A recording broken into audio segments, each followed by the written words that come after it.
here to break down some of the big news stories that have been happening this week, particularly today. Quite some interesting stories coming out of the news, and we are glad you could make time to join us this evening. My name is Cheswa Kapasa. And well, for today, you can call me Chimweka Chileshe. The emphasis for today. Chimweka in this case, from the Eastern pronunciation of my name. So my name has different pronunciations. The rightful one is Chimweka, but I think people have had their own ways of pronouncing it. So for today, for this weekend actually, I'll allow for Chimweka. And it's ironic that I'm saying this while it's a Friday and saying Chimweka on a Friday because it means anything can be drunk over this weekend. You are in the eastern part of the country. I never knew that flights could be quite swift from the eastern part. And you are here and you are going back this evening, or is it tomorrow? I mean, you will obviously have quite a busy day because you will be performing. Are you performing or emceeing tomorrow? Perhaps you might want to pretend to be certain artists that you're not. I see what you did there. I mean, there's the Nkwala Festival happening right now as we speak. I know that there's also the Kumar Festival with Angel Nyirenda and Moses Sakala. So quite a lot of activities have taken place even during the course of this week, building up to the Nkwala traditional ceremony, which is happening. The main event, the final day is tomorrow. And this will be graced by President Hakainde Hichilema is expected to be there. King Swati also, the third, has been invited by Chief Mpezeni to officiate tomorrow as well. And I think we've seen the Swatini ladies who've been in the country and gotten the attention of so many. This year has been quite special with Nkwala traditional ceremony because it's been 5 days, longer than the usual 3 days of the activities, and it started on Tuesday with the ceremonial crossing of the Zambezi River.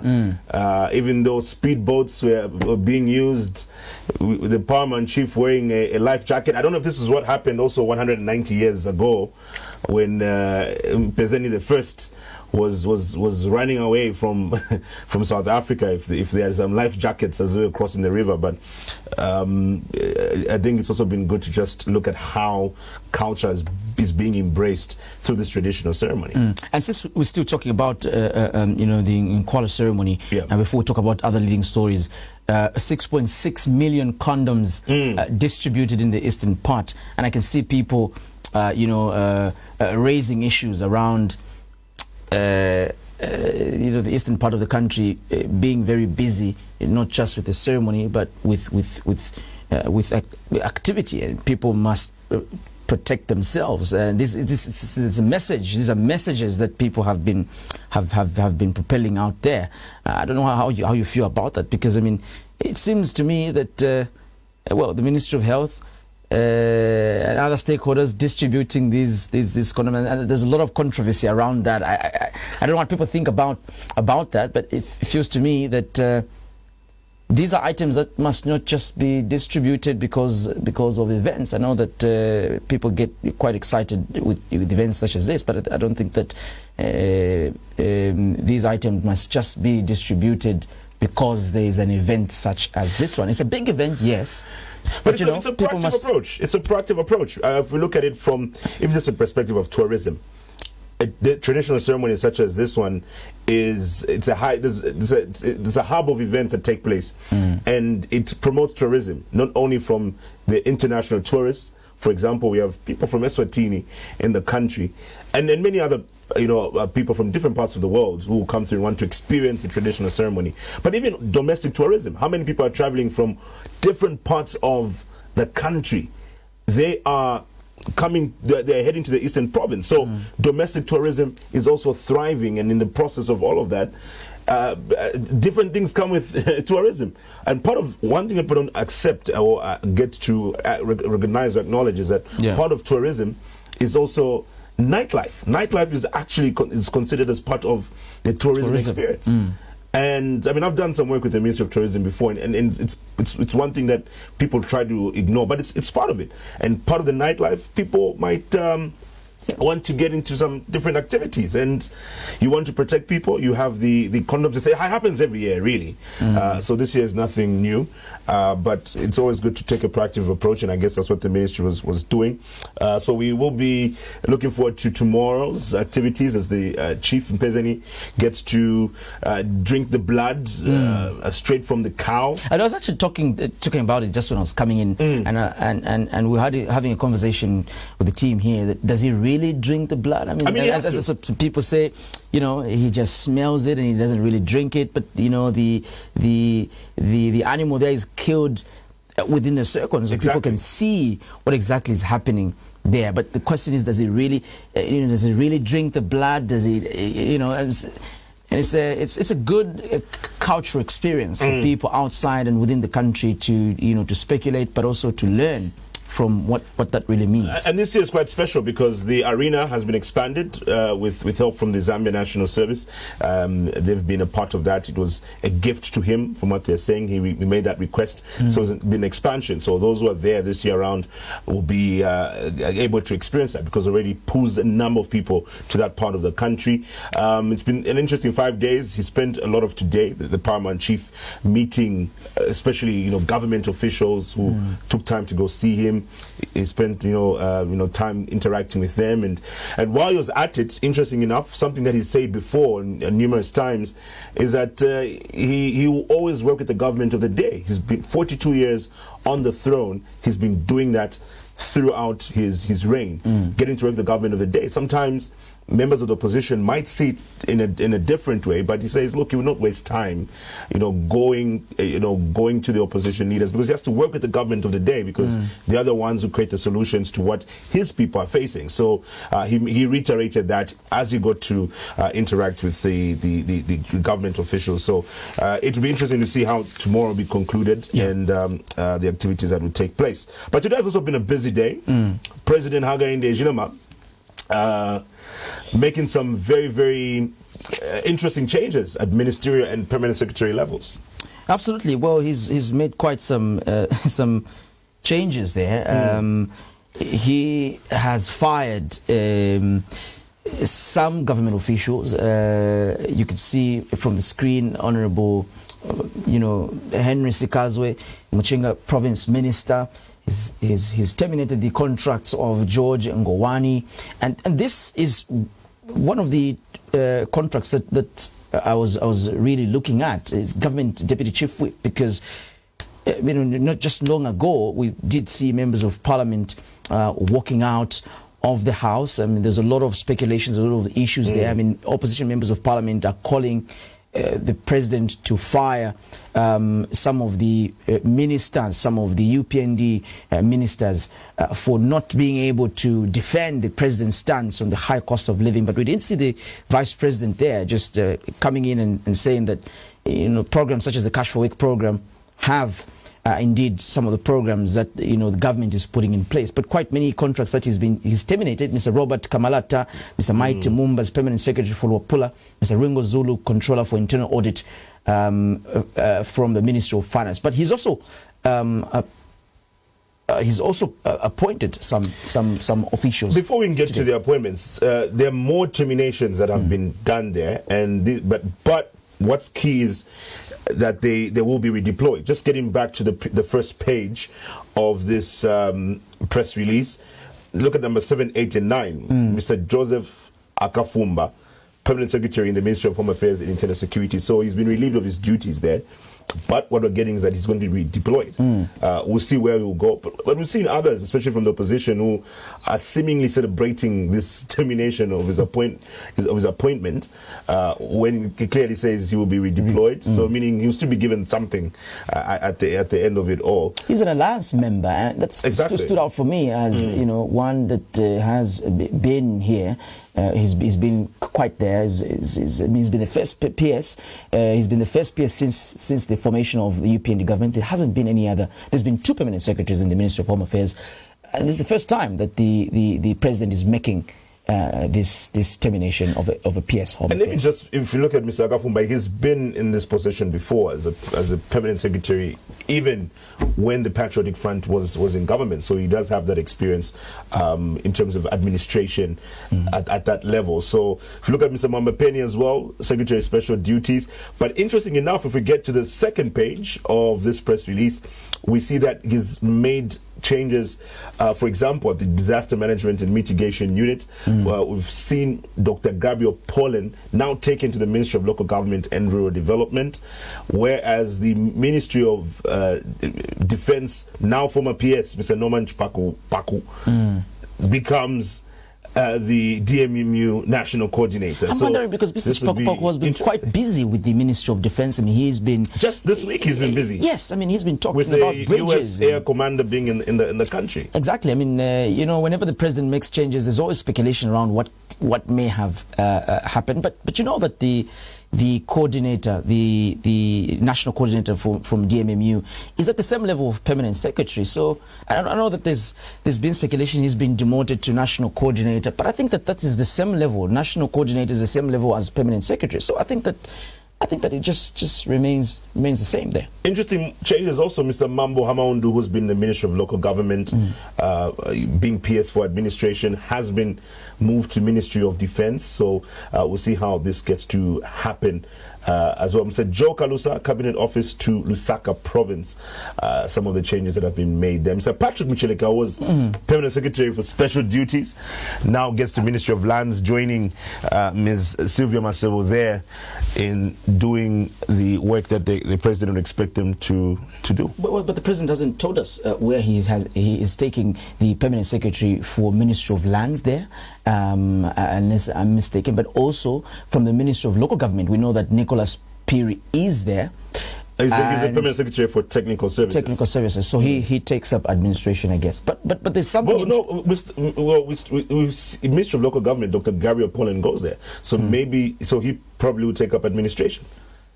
This is interesting. Interestingly, Dr. Gabriel Pollen is going to local government, so you join Mr. Nicholas Piri. Absolutely. But the first page, even just as we go on to the next, there's a very interesting names on the first page. If we could just take the first page of these shuffles, I could see the Honorable Likando Mufalidi, who is now been appointed as Government Deputy Chief Whip. Also quite busy. I could see some of the posts that he's been making. He's been quite an enthusiast for development. I think that he deserves that position, owing to the fact that he's also been quite busy in issues around his constituencies and development in the country. And so, well, we wish those appointed the very best. There's also been changes ministerial level. Wapula Province gets Mr. Nason Msonda as the minister there. Remember that it seems like Wapula Province has been quite the interesting ministry. Yeah. We've seen a minister get fired from there, having been in that position, and speculations and accusations came in that he was involved in some of the Sujilite scandals. So obviously for the new minister, quite a lot of work that is going to be expected from him in this position, as Mr. Nason Msonda, Mr. Njava Simtoe as Minister for Mchinga Province. But you know what also stands out for others is that they were expecting certain changes to be made at ministerial level, because we heard how some opposition leaders were calling for the firing of members of the executive who were in the National Assembly and walked out from the National Assembly when the motion was being moved over the cost of living. So there were several calls that all those ministers who were part of the group that walked out should be fired by President Hakainde Hichilema. So probably others were expecting that maybe that's what would have been happening. And not only that, even prior to that walkout, there are certain ministers that have raised questions in terms of their competence and their delivery. So there have been those concerns from some, not only members of parliament, but generally members of the public. Absolutely. Have also raised those concerns on the competence of some of the ministers, and are asking the president, why are you still keeping certain ministers in these positions. It's going to be quite challenging for the new member of parliament because he's got a huge task. He just entered. The new minister of Lopula Province, Nelson Musonda, was just sworn in parliament, and today he's minister of Lopula Province. So I can imagine how he feels on the fact that he's just 4 days in the house and today minister. Well, I mean, he just came from winning a very, very highly anticipated by-election. So, and he's from there. So, who best to represent the people of Lopula and at policy level than somebody who has representation in terms of constituency level from Lopula. So you can understand the thinking there from President Hakainde Hichilema. Absolutely. We've got to be joined by Honorable Mlenga Fube, a member of parliament. We'll be discussing quite many issues around what happened in the House. I mean, they were raising quite serious issues on the high cost of living. Let's just hear what he has to tell us on tonight's edition of Diamond Live.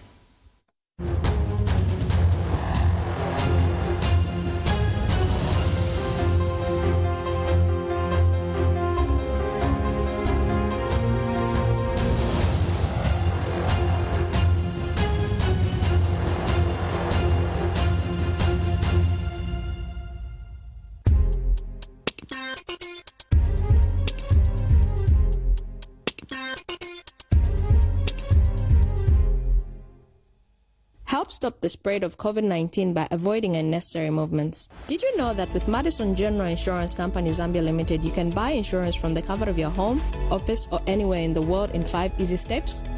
Step 1. Visit online.madison.co.zm and select the product of your choice. Step 2. Under motor insurance, select Get a Quote. Step 3. Enter vehicle details and validate your KYC with a one-time password to proceed. Step 4. Make payment using mobile money, bank transfer, Visa or MasterCard. Step 5. Print your certificate of insurance on standard white A4 paper. It's that easy. But wait, there's more. Thanks to MGen's integration with the RATSA online system on buying your insurance from MGen, your insurance details are instantly uploaded to the RATSA system, enabling you to buy road tax immediately. Madison General Insurance Company Zambia Limited, your award-winning digital insurance provider. Avoid unnecessary movements. Buy insurance online. MGen, it's worth it. Son, well, I'm sure life seems hard for you right now. When you read these words, it means that you're at the age me and your mother were when we moved to Lusaka. I remember how many times your mom and I were enjoying. We always found time to comfort each other after a long day. For us, home was about supporting each other. All this to tell you and your wife, it's gonna be fine. Small moments of happiness do have a lot of meaning when they remind us of where we come from. Boom. Never forget home. GoTV has something free for every customer. Because there's a new way to enjoy your favorite entertainment at no extra cost. Whenever you want, even on the go. It's as easy as 1, 2, 3. Make sure your GoTV subscription is up to date. Download the new GoTV Stream app from your app store and sign into your GoTV account to get going. Watch on your TV, laptop, tablet, or phone. Watch TV anywhere with GoTV Stream. Mojo is not just a spark. Not just a vibe.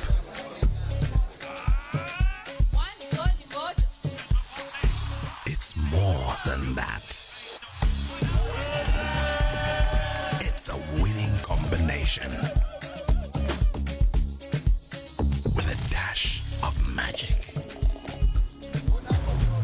Mojo, the magic that refreshes.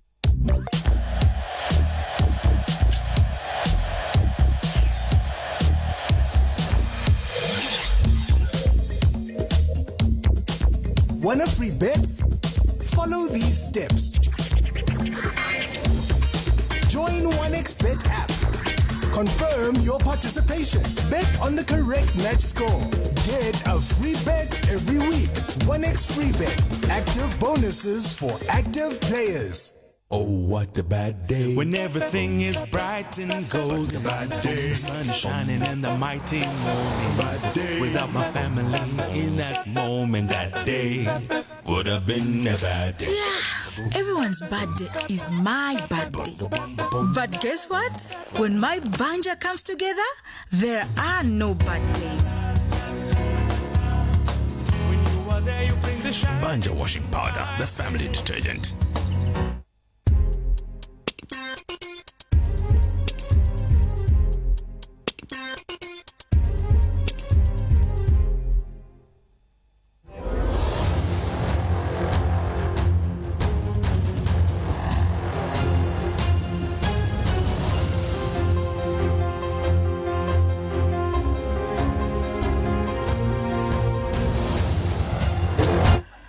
Welcome back to tonight's edition of Diamond Live. We're asking you to be a part of our conversation tonight. Now, just a few days ago, we did see UPND members walk out of the House after Lunte MP Kafwaya Mtotwe raised a motion to suggest that government needed to provide practical steps into addressing the high cost of living.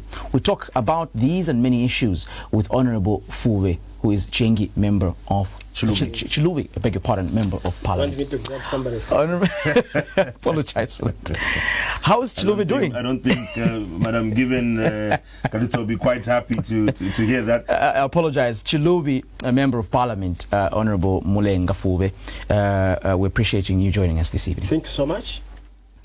Let's start off with the biggest story, obviously, is members of Parliament from the UPND that walked out when Lunte MP wanted to raise a serious motion in the House. What was going through your mind there? Maybe first things first, so that members of the public may know why that is even wrong, and very wrong, even from parliamentary procedure. The first thing is that that is called a motion on adjournment. That's why when the speaker in the chair calls to say any business, and then the one who has prepared the motion on adjournment raises up, and it is parliamentary business from there. It's not something that is supposed to be trivialized. But what was so strange is that most of the time, when the quorum is about to collapse or has collapsed, we are called from wherever we are, including parliamentary committees, to go and beef up the quorum. The bell rings and the like. But those walked away right in the eyes of the speaker, meaning that they did disturb the parliamentary decorum. They did disrespect the speaker who was chairing that day. And that's supposed to be a case. It is supposed to be a case. I think you need to realize that there was a time, I think in 2022 around there, when we walked away, when we were debating a budget, we were debating Ed 1 of State House. And I think the people who were preparing the budget quoted Article, I remember vividly, they quoted Article 98 instead of quoting Article 90 or 91, which was talking about the powers of the president and the executive powers. We protested that no, we can't continue debating the Constitution on, that what, because we raised a lot of points of orders, and the same chair who was there yesterday is the one who instigated our suspension for 60 days. We were not allowed to go at Parliament. We were not allowed to go at Parliament Motel. We were not getting any allowance. We were not getting a salary for 60 days. Thereafter, there was another time when we were asked, there was a debate, the confusion that has been happening in PF, where the people said that they have grabbed the party and the like, and then Honorable Kangombe raised some matters, and he was debating some matters on Article 60. He raised it as a matter of emergency and public importance. He was stopped on the floor and insisted that no, you can't stop me, because this is a matter that can even cause violence and so forth. when we tried to defend, there was some confusion, of course, between those that have said that they have grabbed the party and those that were defending the party. That was also another constitutional matter. We were again suspended, 16 of us, for having disturbed the decorum of the House. And now, if you do the contrast between the two as a package and the other one which happened on Wednesday, those walked away in the face of the Speaker, disrespecting the Speaker on a matter that was before Parliament and a matter that was admitted on the order paper. But according to the chief government whip in the House, he explains that they were unwilling to start debating a matter without sufficient time, and especially that it was coming, like you've also indicated, around the adjournment there. But his concern is that they weren't going to have enough time to debate such a very important issue. My brother, with the amended standing orders, I am even shocked that is coming from a whip. I am shocked, almost fainting, that can even come from a whip. Because a motion on adjournment, has been given 45 minutes. We debate some motions there in less than 45 minutes, which are on the order paper. So after how it is, before the amendment, the 21 standing orders stated it didn't have time limit. This time around, they have put time limit there. 45 minutes is a lot of time.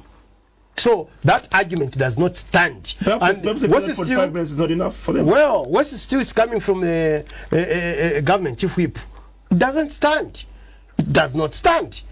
If 45 minutes is not enough to debate on poverty, which is even known, if 45 minutes is not enough to debate on the issue of conditions the people are in, the living conditions, I don't know what would be the time. Because we have had questions asked on the living conditions of the people, the cost of living and the like, in a few minutes. And the question is exhausted. So what of 45 minutes? And in any case, I am more concerned about walking away when the Speaker is seated, because Mr. Moyo is the Speaker. He's seated in the chair, disrespecting the chair, disturbing decorum of the House. So anyone cannot defend that one. Except that in Zambia there are two rules. There are laws that are applying on the opposition, and there are laws that are applying on the ruling party.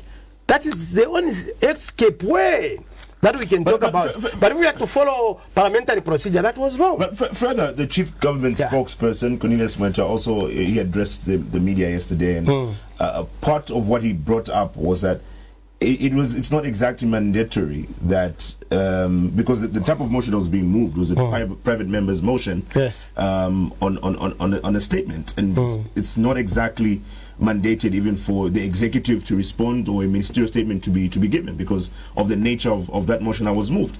So even when you talk about how the reaction was, it's just a matter of just a way of venting. So I think the starting point should be: is that part of parliamentary business?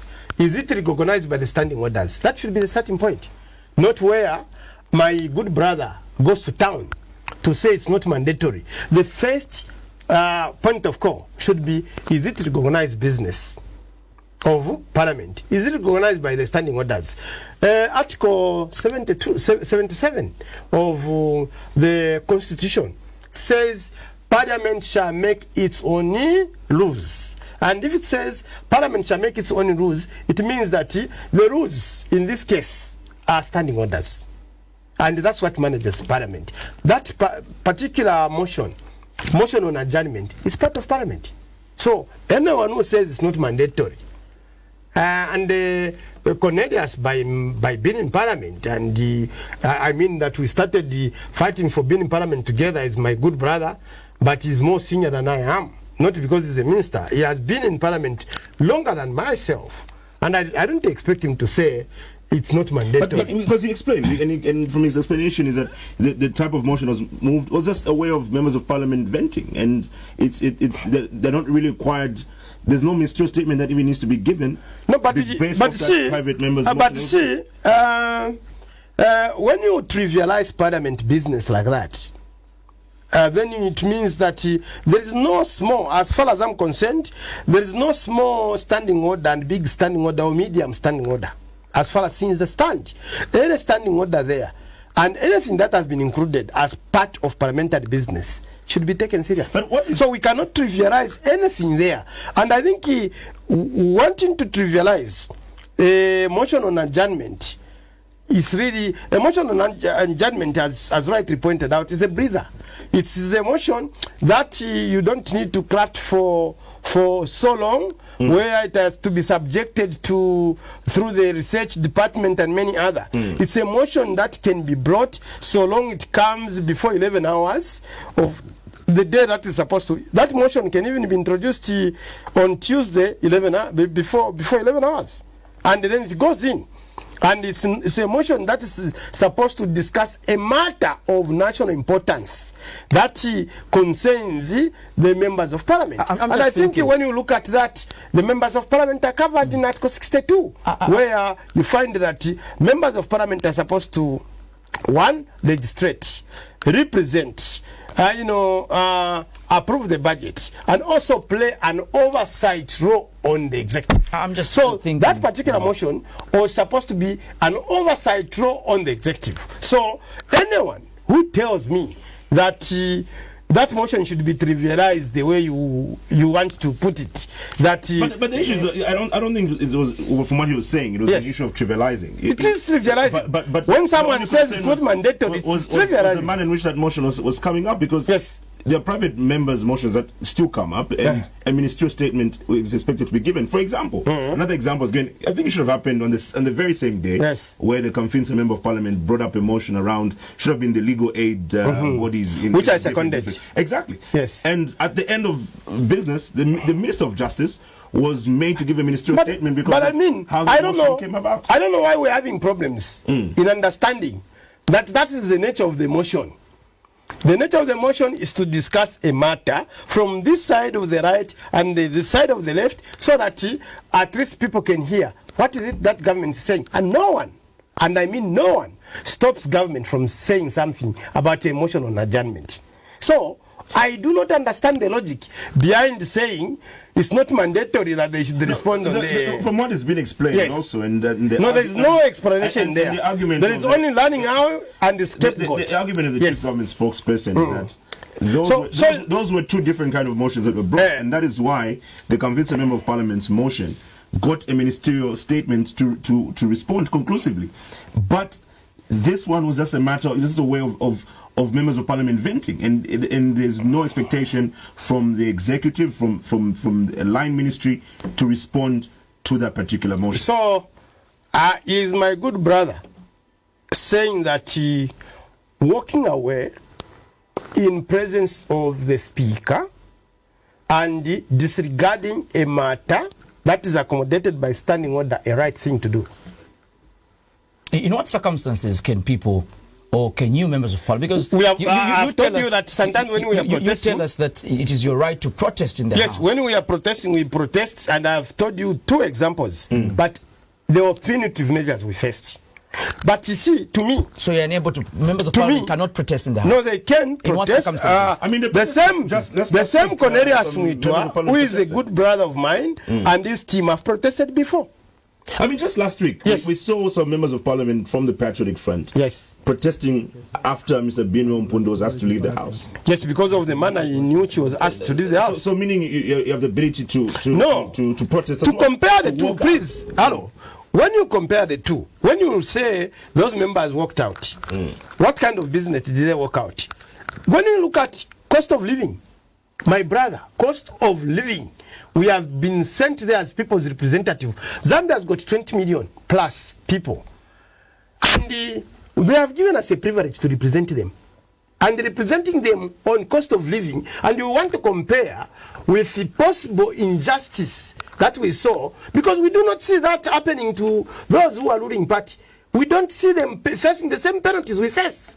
So, if we choose to say we are sending a message that the Privileges Act, the Constitution in Article 76, 77 there, says that we should have freedom of expression as members of the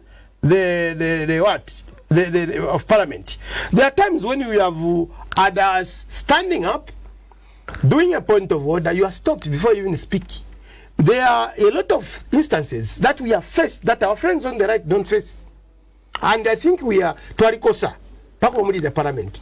Are you planning to now, raise a point when of you order want on to members of compare the Parliament? two in terms of quality as well as the perception, they can't be compared, because quality-wise, we were defending the people's cause. We brought before, we said, as responsible and patriotic members of the country called Zambia. And as people's representative, we have seen that cost of living has gone too high. Let us bring this to awareness. And the emotional adjournment provided that avenue that we should bring that to awareness, where government can know. And we wanted to exchange and cross-net ideas so that they also know that this is what is happening. It is the role of the opposition to bring out certain issues. And I don't regret that I'm one of those, and I'm sure you saw me seconding that motion you referred to earlier. I have brought some of the motions, like the agroecological zones, the poverty data line, which was shot badly in that house. But these are things that are interconnected. And we cannot afford to bury our heads in the sand and think that there's no poverty, then the cost of living has not gone high. You saw how our Vice President today explained on the cost of living. Yes, she was more like, no one even asked that question, if you noticed. It was more like a response. Were you impressed with her response? Because she was responding to the very issues of the cost of living. Yes, the mom talked about employment. She talked about other measures that have been caused and the like, which I appreciate. The Cash for Work program, which is an excellent the Cash for Work program, in which she talked about. Cash for Work program is not in Chirubi. Cash for Work program is not countrywide. It's selective. It's just been given to cadres. So when you look at that, we are talking about programs that cater for different citizens. Me, I am a representative of people of Chirubi in the first instance, and the second instance, people of Zambia, because I represent everybody in registrating as well as making laws. So when there is a program that doesn't cater for my people, I can't be even proud and say that is solving poverty. But for instance, it's catering for Zambians. The issues, Chirubi people are Zambians. They're not coming from Chirubi people are Zambians. Chirubi is part of the map of Zambia, and Chirubi people are Zambians. For instance, Miu Mirmiu, as you call it, I like shortcutting it by calling it Mirmiu. When you look at Miu, when you go to Chirubi, we produce maize. And I think we are one of those that have been feeding the nation at a time when things have been hard, when we have had a drought. You should go to Chirubi, you find the trucks from Matipa shed are going there like it's Kasumbalesa. But look, the Mirmiu in Chirubi is costing closer to 400, because the maize doesn't even stay there, it's taken away. But what we are trying to say is that the cost of living in Chirubi should be addressed, because fuel in Chirubi is not the way you even buy it. I buy a 20 liters at 900 kwacha. How much do you buy 20 liters at when you have a pump? It's because there's no filling station in Chirubi. Cost of movement in Chirubi is too high. People who are moving on water are paying much. People who are moving on land are also paying much. People who are going to the swamps are paying extra much.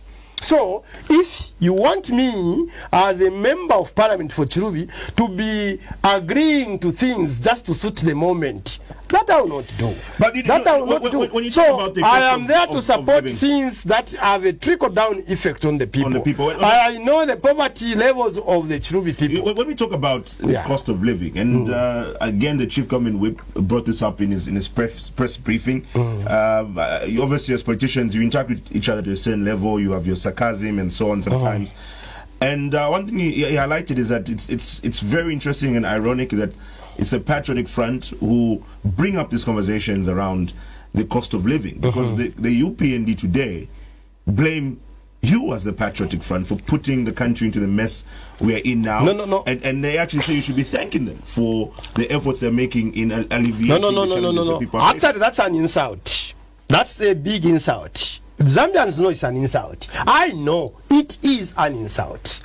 When we look at economic fundamentals, the way the PF left them, you do not go into somebody's house and say, I've come to clean the messy, and you are messing it up more than what you found. For instance, they always want to bring out all this. When we talk about copper production, even when there was liquidation and other things in this country, copper is responsible for export volumes to closer to 70%. The PF was better in that line. They said they will bring copper production to 3 million metric tons. We have seen copper production slumping down every day. So that is one factor I would give you, meaning export volumes actually have gone down from the time the PF left to 16, have gone down by 16%. You can go there and get the statistics. Now, when you talk about, of course, there will be issues like or these arguments like subsidy and the like. They were telling you that the PF had borrowed more on fuel and the like. The Minister of Energy told us in Parliament that the debt for fuel has gone up. Are you getting me? It has gone up than they found it. Dollar has gone up. They argue always to say, no, we found it at 24. Which 24? Which 24? When they were living, when the PF was living, by the time I was living, dollar around 2020 December had gone up, yes, to almost 22. It started going down. By the time Edgar Lungu was living, dollar was at 15.4. to kwacha, $1 to 15 kwacha for Tengwe.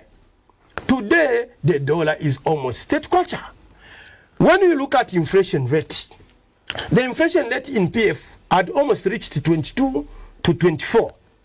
Today, they are saying it's 16. It's a fake statistic. You go to ShopRite, pick any product. That was maybe 16 kwacha last month. Today is something quarter. That is how you tell the economy. When you talk about essential commodities prices, they have gone off the roof. Tariff, energy, in terms of the electricity which we produce mainly from the issue of hydro, the tariffs now are off the roof. So when PF went into power, it found 1.6 megawatts. It had increased the hydro power capacity to 3 something megawatts. When you look at that particular issue, I am trying to point at some of these economic fundamentals. Your God, which is being messed up every now and then. PF had even deposited some gold as part of the reserve in the Bank of Zambia. Have they ever deposited maybe a pound of gold at Bank of Zambia? Nothing. Now, when we look at the reserve, PF left, they always cheat you. We didn't find the money. We didn't find this. We didn't find that. PF left export volume about 4 point something export value in terms of monthly reserve. It is at what? They can't even tell you because they have depleted the reserve. When we look at the issues to do with the staple food, the maize, when PF was leaving power, it had 1.5 metric tons in reserve. That same year, when they were exiting, they had harvested 3.2 metric tons of maize. That I and my friends, I rose on that parliament floor, said, can we please stop selling maize? Honorable Mutolo told me in my face in Parliament that even when we don't sell this maize, it will go to rot. We have to sell.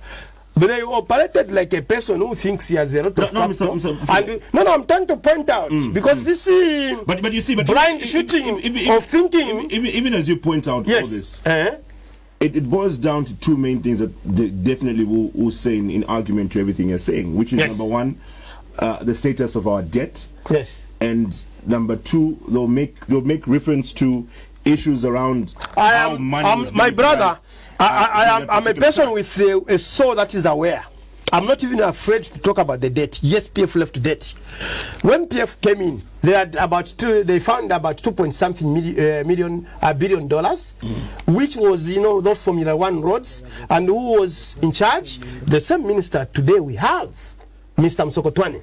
And then PF left debt of 12.8 billion in 10 years as external debt.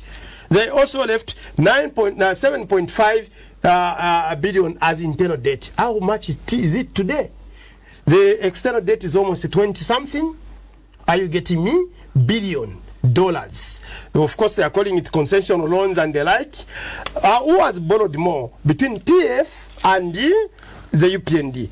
The current president used to say, when we come in, we will make sure that we monitor the debt moratorium. He used to use the word moratorium. You get me? He used to use the word moratorium. Where people just want to mess up things and say, no, they left the messy, like, payment secretary and and then we are cleaning your mess. That is just a propaganda line that they are trying to pursue. They have borrowed more than, if we are to take year by year, PF was borrowing closer to 1.28 billion per year. How much have they borrowed per year in 5 years, in 4 years? They have borrowed almost 3 billion per year. So when we look at who has borrowed more, guys, come on. Where they have to say the debt mountain, the what? If they were many enough, what they would have done is to stop borrowing and making sure that they utilize all this gold we are discovering, the Shujilite we are discovering, the Shan. All the scandals now are about minerals. So do you intend to bring up these issues again? So when we look at this, in Parliament, we had a better agriculture policy, which ticked, which produced food. We learned the mines. Yes, we had our own teething problems. We had the mine closing because some crooks, which we thought could not continue running the mines of Zambia, we had to chase them away from Zambia, and we had to start looking around of who should take up the mines. But some of the people have found their way, whom we said cannot run the mines. But my brother, I can bet you go to the Copper Belt to see those that you glorified and see what they're doing about the mines. And see the production of the mines, whether we are going anywhere. Seriously. We know yesterday, that other week I was in Mufulira. I was monitoring the pumping out of, I was in Wansha. What is still coming out of that mine? We appreciate, yes, there is some effort that is being pumped out, but I can tell you that that mine will take a long time for it to start mining copper or any mineral to do with copper, which is related to copper, like cobalt. So let us not cheat citizens by saying, no, we have taken this route, the economy is this bad because PF left the mess. No. It is the failure. And this failure cannot be too many economic things are going bad every day, and you say it's PF. There are quite many economic issues that you need to address yourselves. And you have stated here that you feel that the Speaker has not treated you fairly when you yourselves would like to protest in the House. I'd like to know what your intention is now that this is a motion that was not discussed because members of the Parliament walked out. Do you intend also to raise point of orders? Well, we have other avenues. As you come back, and sometimes we may not waste time on some of those things that you are thinking we may, because we know that whereas, for instance, I would give you an example with the point of order that Mpundu moved. Today the Speaker is telling us that she doesn't have the powers to. You know that me and 8 others, the 2 of them are in prison. We were taken out of Parliament by the ruling of a Speaker. In that manner, Mr. Moyo, who is under who? By the Speaker. We were salvaged from the courts of law. 9 members of Parliament. Mr. Moyo, actually, I remember vividly, he said, by the powers invested me in Article 72, I therefore ask you to leave Parliament, that you are no longer members of Parliament, because you are not, according to this article, you have lost your seats. That's what Mr. Moyo said. Today, there was a ruling that was saying the 3 members of Parliament cannot, they have to take for court interpretation. So you can tell on your own whether Parliament is playing double standards or Parliament is following procedure. There are precedences that have been set. Similarly, when you look at the Chimbakambwiri issue, the Mao Sampa issue with that party formed, there is a ruling that is there. You check that when we pick these things we read, even when we are not lawyers, we can tell that these things are not tarrying. They are not tarrying. 0974-754-719 is the number you can use to call in. If you have any question for our guest this evening, the Member of Parliament for Chilubi, Mr. Mlenga Fube, you can use that number to call in and also to just weigh in, give your contribution on the show. Do you want to call on the line? Not yet. Of course, I'll be informed. We will be informed if we have a caller on the line. But I think, yes, we do actually have a call. Good evening. You're through to tonight's edition of Diamond Live. Hello. Hello, good evening. Good evening, Cheswa. Hello, we can't get you audibly. Hello, good evening, Cheswa. Good evening, Cheswa. Good evening. Please go ahead with your question contribution. Yeah, my name's Arthur Care. Can you hear me? Yes, Arthur, please go ahead. Yes, Cheswa. First, good evening. I'm enjoying the interview. That is so powerful. That is the interview that we are supposed to be watching as Zambians. Good evening, Honorable. Good evening, sir. How are you? We are okay. The people of Chilubi are being represented. That is the way it's supposed to be. You talk without fear. We are Zambians. So I want to contribute on two items. One, the first one, the issue to do with the firing and the changes that the president has made. The changes that the president has made.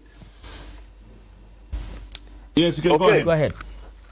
Yes, so it is that is very good. We are happy with his decision. That is the way it's supposed to be. When people can't work, this is public service. When people can't work, remove them, reshuffle them, and change the prayers. That is the president that I know. That is the HH that we voted for. Thank you so much. But I think even some of the ministers need to be changed. It's long overdue. There are a lot of mistakes that Zambians are seeing that these ministers, some of them are not delivering, and he's supposed to act as such because he's our leader, he's our president. Then secondly, the issue that walking away from Parliament, that is unfortunate. The UPND government promised us to work. And the president is busy talking about work, and someone comes to Parliament and walks away. That is unfortunate. Actually, they are supposed to apologize to the Zambians for what they did. Otherwise, I don't have much to say. Keep up the good work, Cheswa. Keep up the good work. Thank you. Good night. Thank you very much, Arthur, and thank you for calling us. You too can be part of this evening's conversations. All right, let's continue with you, Mr. Fube. I mean, we've heard some commendations coming through from our caller there in terms of you and you representing the people of Chilubi. But while we're at it, because he did bring it up, maybe it would also be good to hear your thoughts on the changes that the president has made. Well, the president, according to Article 270, he has, the president is a privileged human being in terms of where he sits. And I think I may not comment in details why he has made such changes. There is always, when you see that you need to shake up your team, he always sharpens his sword according to the way he wants to cut the cake. Because when you look at his changes, I wouldn't say that they have been long overdue, because I may not know the actual aspects that are leading to such changes. But I think what I may comment for now is the changes also at the SC. There was Kafafu at SC, which we were debating yesterday. And I think there is need that we keep on changing certain things. And maybe the president is responding to what the citizens say. And I'm sure every leader has got a game plan. When you see that my game plan is not going according to the way I've seen, of course, even in football, they substitute players. And I think when the substitute players, some of the players, of course, have been taken to the bench. Some of them have just changed positions. Where if you are playing number 9, you are taken to number 6 and all that. To me, if we are to say the president should not change people, I think we'll be tying the president so much. And I think according to Article 270, also in addition with 259, he has the right to change players according to the way he sees the game. So I am not privileged to the factors that would have led to that. So I can just say that I'm sure he has his own reasons why he has changed the players. We've got another caller joining us. Please go ahead quickly with your contribution or question. Hello, good evening. Hello, good evening. Please go ahead with your question or contribution. Okay, good evening, sir. How are you? Yes. First, I just wanted to register my disappointment to the walkout which was done by the members of parliament, including the ministers.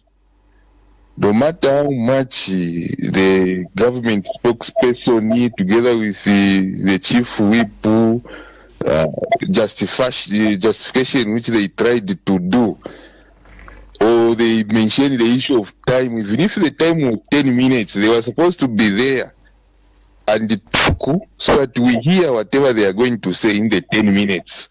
Not walking out and then bringing lame excuses and thinking as Zambians we cannot read between the lines. No. I don't really know why such nonsense should be tolerated by the president.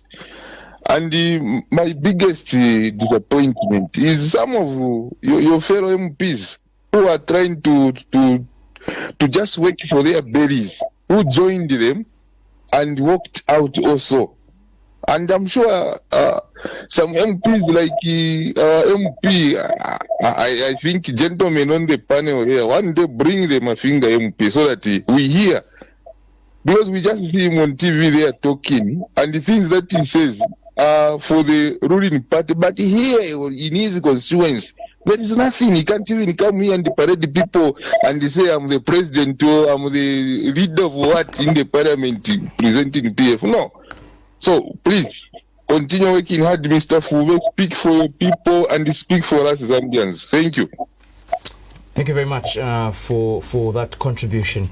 Again, touching on what he mentioned, and also a follow-up to the previous contribution, the Advocates for National Democracy and Development, ANDD, were calling on President Hichilema to fire the ministers who were part of the group that walked out from the National Assembly. Do you think that's a necessary call on President Hichilema? Well, if I was in a position, I think even just now, for those that attended our presser, Honorable Mundibile echoed those sentiments. And I think I also buy into that. If I'm given a ministerial position, I am supposed to help the president. No matter how bad the situation is, I'm supposed to help the president to explain these things to the people, not run away.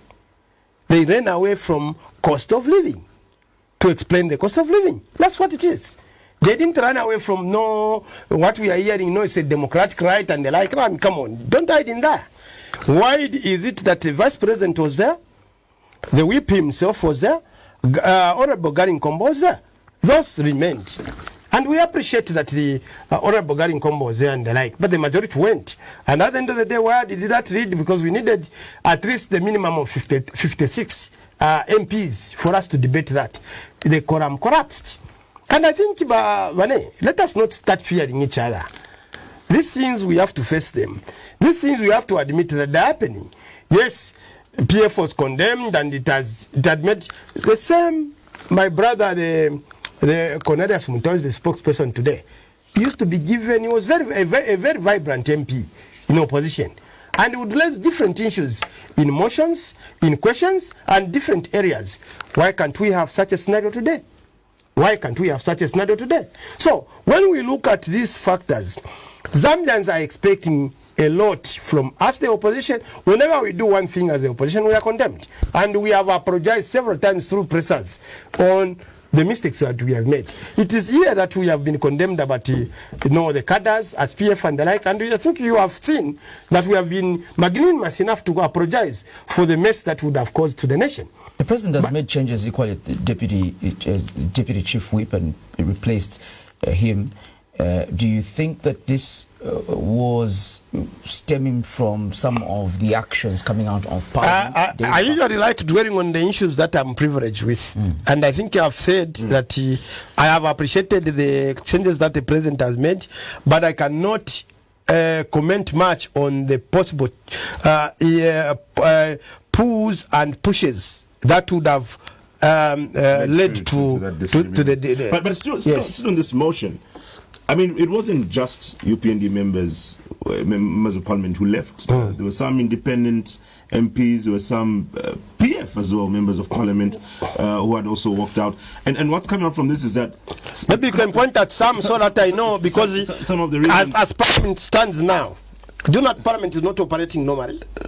Yes, because even the leader of the opposition has been imposed on us. To finish my question, some of the reasons that have been given is that there wasn't even consultation made before this motion was moved. And the argument in comparison, for example, the Convention Member of Parliament, before that motion was moved, there was consultation before that came up. And the argument is now is that this motion that was brought up by the Lunte Member of Parliament was not done in consultation with other members. Who said there was no consultation? This is coming through from the Chief Government Spokesperson. Who is the Chief Government Spokesperson? Is UPND right? You know that is. Yes, is UPND right? And who told him that whenever a member of Parliament wants to bring a motion on adjournment, he's supposed to be consulted? Where is it written? In which standing order is it written? So you see, people are just picking up all sorts of excuses. There is no way, my brother. No, they are banking on your ignorance. There is nowhere where it's written that before I take a motion on adjournment, I should consult a chief government spokesperson. No. If Parliament admits that it should be debated, if the speaker is the only one with authority to admit or not to admit. If the speaker admits that this should be debated, that's all. No one should be consulted. So, if they want to reduce the powers of the speaker by saying they should be consulted instead of the speaker, if the speaker allows my motion, if I tell her a motion and I say I want to talk about poverty levels in Zambia, the speaker allows it. It should be debated. But isn't there a consultation process before you? Which consultation process? And we should be consulted. Where you engage one another as fellow members of reality before you move and the procedure. Do you know that the majority of the PF members remained there, and even some of those that you see as rebels, some of them remained there. We had a good number. So for you to tell me, that's why I said categorize those who walked away with UPND. I'll tell you why they walked away with UPND. And I'm sure you know that even currently, the person that we believe in as the leader of the opposition is not the leader of the opposition whom we elected. We have been given a leader of the opposition, and that's abuse of Article 74. Because Article 74 states that the leader of government business would be appointed by the president. That's Article 74, Clause 1. Clause 2 says that the leader of the opposition will come from the majority of the members of Parliament for a political party that has got a majority number, and that should be elected by the members of the Parliament. Whom did we elect? Currently, Parliament from the opposition side is in disarray because of impositions of these leaders on people. He's been recognized as the legitimate. Well, even when he's recognized, you'd agree with me that my good brother, I know that Chawinga is a good friend of mine. He is, most of the time, he's not even in Parliament. The good number of hours and months. I even raised the point of order. If you remember, I raised the point of order about him some time back. Most of the time, he's not even in Parliament. So, he is a leader of the opposition of who? Whom does he control? Maybe what they have taken on as whip from Anthony Mumba sometimes is found there and the like, and I would vouch for him. But the leader of the opposition himself, whom they call the leader of the opposition, is not even found in Parliament most of the time. So, how do you learn affairs of Parliament like that, especially in a balanced manner? Because you find that even his speech is about government, throughout. We are not saying that when government has done a particular score, we should not appreciate. We should appreciate. Good measures, because we are also government. Legislature is government, judiciary is government, executive is government. But as far as you are doing that, you should not abandon praying your law of oversight on the executive. I've not seen my good brother praying a law of oversight on the executive. But he's the leader of the opposition. So this is a scenario we are in. And we have to face it. Are you happy with what you've been able to do the last 4 years? You're going into an election next year. Are you happy with some of the key developmental agenda that you've had for the people of to start with? I am not happy with a lot of things. One, I'm not happy with ECZ. Two, I'm not happy with the way lawfare has been enriched to paralyze political parties like the PF, which is the largest opposition. They have been lawfare playing with at cap 119. And I think, let me tell you that if Akafumba was arrested, I will rejoice. And I'm saying it here on TV. He has family, yes, but I will rejoice. He has been one of those that have been behind. Who's that you say? Yeah, Akafumba. I said Akafumba. He has been one of those that have been used as a machine to destroy. He said for redeployment. Well, deploy him or not, but he was in a wrong position because he's one of those that have played a bad role in destroying PF and other political parties with Revin Goma. You heard those recordings. They have out-adulterated at cap 119 to put the PF where it is, because they have been fearing the PF that if it is well mobilized, if it's well organized, it will cause problems in 2026. So when you find such elements, those that I can only say is good riddance, because of the role they have played in making sure that they tamper with democracy. Article 8 of our Constitution talks about constitutionalism, democracy, morality, ethics, dignity, equality, and many other factors. Article 60 of our Constitution is talking about the political party, how the political party is supposed to run. These are individuals who have been insensitive to the law. They have used lawfare to grab property of, if they find you have built some property, they'll tell you forfeiture, they'll bring forfeiture act to you and deprive you. This is a strategic move they have been doing. I am not saying they should not fight corruption. But whoever has got some wealthy, whoever has just some outspoken and the like, they'll go for the person. And you find that we have institutional corruption going on, which still remains untouched. You've highlighted quite a number of issues. Yes, just that other day, my brother, we had, I agree with the Secretary to Cabinet, when he was warning that we have moved you too much. We have made placements too much and we have transferred too much. And he was talking about the procurement system in government. The procurement system in government, as things stand, is in a messy. And we need to address that.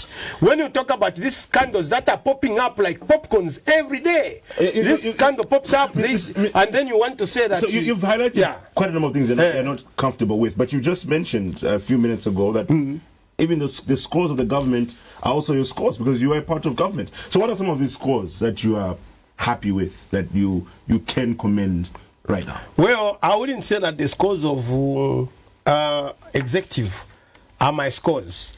And I think the best person who can speak nicely about these things is the leader, what they call the leader of the opposition. Maybe you can bring him, and he'll speak about the scores. In the same vein, maybe you can talk about those scores, then I'll tell you the pros and cons of those scores.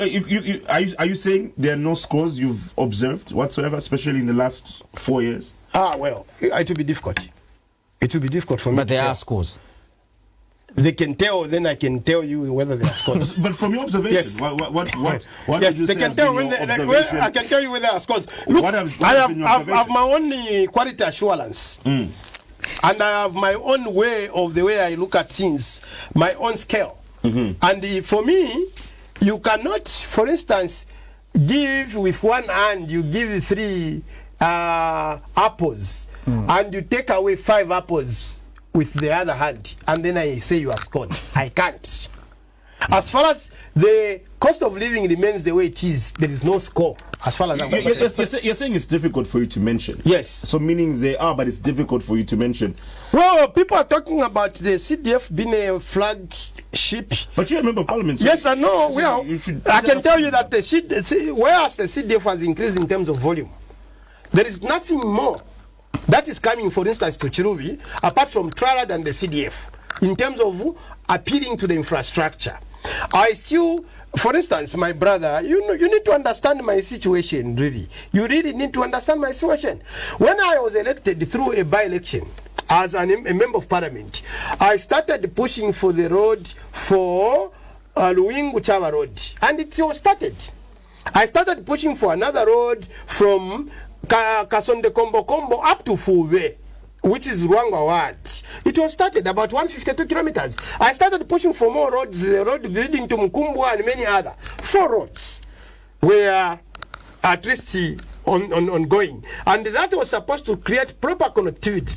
I also started pushing for a possible cargo boat, because the other cargo boat that is there is compromised. I know that the PF brought in the Rucherenganga, which is a passenger boat. The PF also built 2 hospitals, and that was not built out of CDF. And I know they were supposed to bring in more, because they had even promised water canals and many other factors. That was the time we were receiving 1.6, which was just firefighting. Now, these capital projects I'm talking about, because I'm speaking as a people's representative, are worth millions of kwacha. Not 36 million, which you give me, and it's in a drop of the ocean. I have 24 words for your own information. And when you give me 36 million, now I'm cracking my head. When these people, the WDCs, bring all sorts of projects to the CDF, the projects, maybe they are in a rack of, if I'm to take all the projects, and the CDF takes all the projects, they are in excess of 180 million to 200 million. For them to be done, and then you have given me a 36, and that's the needs of the people. And apart from that, you also give me instructions here from Lusaka that I have to do the desks, because it's a presidential directive. I have to balance up the people's needs, what is coming from the people, and then the presidential directive. For instance, 2024 presidential directives go back 8 million, when we have not built enough desks, we have not built enough classrooms for the pupils, where they have also introduced the issue of free education. The free education means that it has compromised the quality of education, because where the teacher used to face 40 pupils, the teacher is facing 150 pupils. Me, when I was at Matipa Primary School, my teacher knew my father, my teacher knew my mother, my teacher knew where I'm coming from, Paka and Soke, and he could tell that even when it's morning, the teacher, the parent will not have problems. You just have 1 year to the 2026 this time election. Children, the teacher, when he has learned psychology about in conclusion, the PF still doesn't have a presidential candidate ahead of the 2026 election. Just under 30 seconds. Well, my brother, let me tell you, isn't this not a disaster? It is not a disaster. I can tell you that we will cross that bridge when we reach there. And I can tell you that if there is a party that is going to win elections for 2026, it's not the UPNDs, but it will be from the PF. It can come in a face of Tonse, it can come in any other face. But what I'm trying to assure you, that come 2026, UPND is going, and the people that are coming, I'll be part of the team. Mr. Fube, thank you so much for joining us I can assure you. On Diamond Live, the Friday edition of the show. And thank you as well, wherever you're watching us from, for joining us on tonight's edition of the show. My name is Chimweka Chileshe. My name is Cheswa Kapasa. Thank you so much. On behalf of our guest, we'll see you on Monday. Good night.